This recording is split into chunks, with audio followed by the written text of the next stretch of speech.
great news. The bees are thriving. We actually added a super onto the hive yesterday, so we might actually get some honey after all this year. This is how I did it. This is hive number 1, and it was worse off than hive number 2 because it went queenless. I'll just show you there the first few frames, empty. This one was actually quite heavy. There was a good bit of honey stores there left over from last year. The next one as well had nectar in it. That's basically all the bees that were there. This one had a good bit of nectar stored in it, and again honey stores. No eggs, no larvae, no brood, no queen cells either. Like if both the hives swarmed, I don't see any swarm cells. I wonder, did the queens up and leave because the conditions were wet and damp, and they decided that those hives weren't habitable anymore and they took off without leaving queens behind? I don't know. Hive number 2 actually did leave a queen behind, so I'm wrong there. This is it anyway. This is beekeeping. This is what happens, and sometimes you just don't know the answers. So getting them out of the way so I can check the other 2 frames there, but they're all the same.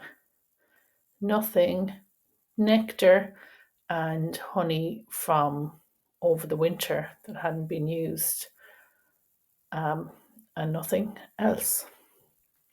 So what I did was I merged the 2 hives.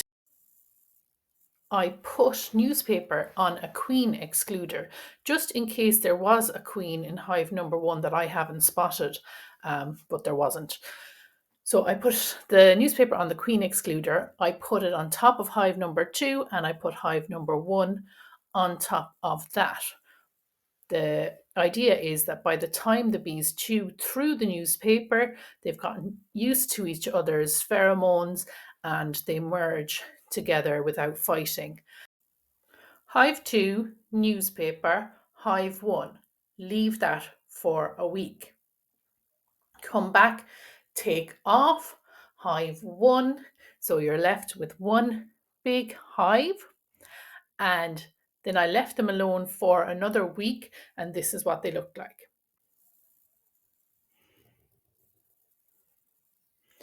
So here we go, lifting off the lid, and look at that. You can see a huge improvement. Lots of bees on the lid as well. I'm looking for the queen. You always check the lid for the queen because you don't want to drop her out of the hive. Of course, I'm not able to see the queen anyway, so I'm really just doing it for formality. Loads going on there, lots of activity. They're really happy. I'm covering them up there with my tea towel so that they don't come after me. And here we go, lifting out the first frame. There's a few bees on that frame, that's not too bad. And honey stores. And honey stores, I think that might have actually come from hive 1, and I put that in there for them to use. So hive 1 brought with them some honey as a gift for hive 2.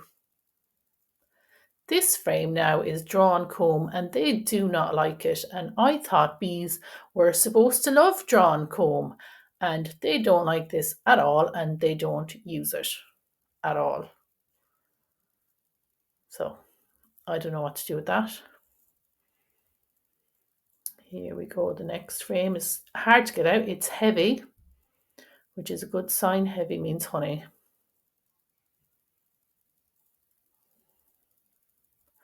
So lots of nectar in there, I think,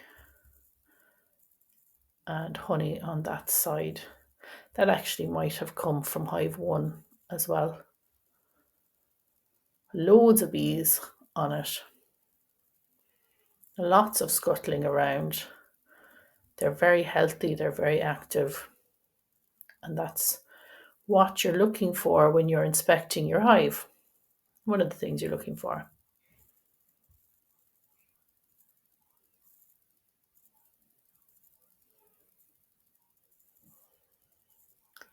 Next frame now, what have we got here? We've got a little bit of brood going on there in the center.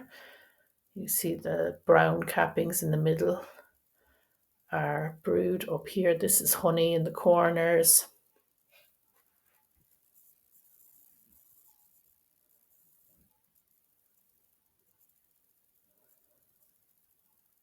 And here we have one of the fresh frames of foundation that I put in that they absolutely love. And the queen loves this. Look, this is where she's laying. This is the frame I think the queen could possibly be on. There's loads of brood, there's loads of larvae, there's loads of eggs. Of course, I'm terrible at spotting her, so that comes with practice, I assume, but I actually have my suspicions that she is there because there's loads of beautiful brood there, and you can see the larvae are the little white patches around the outside of that capped brood. That's larvae inside in those cells.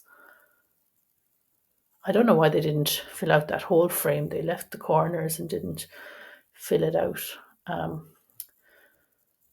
Usually that's where they'd put honey, and maybe they have loads of other space to put honey, so they didn't bother drawing out that comb. That's my guess.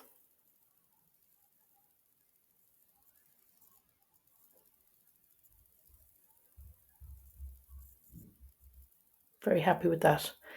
Anyway, delighted to see the queen is very active. And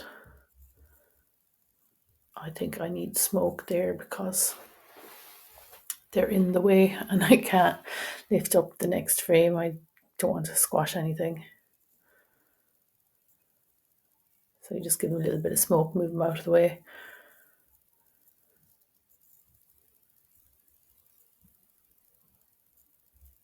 We put the donkeys in there to try and eat back the grass and the nettles. They ate the grass, but they didn't touch the nettles. That's why there's nettles everywhere. And basically that's it. There's queen cups going on there, but they're only play cups. Bees build them when they are bored. That's, oh, look, I got stung there. You can see there now, he stung me. Or she stung me. Anyway, once you get stung, a pheromone is released and the bees start to actually get quite cranky. You can see that they're flying out now like they didn't do before. They start getting a bit cross, so quickened up there. That's another fresh frame that they're drawing out.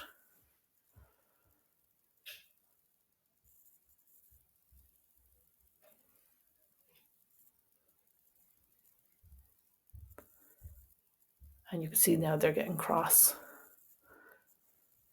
Maybe I could be close to the queen or close to their honey as well, which they don't like.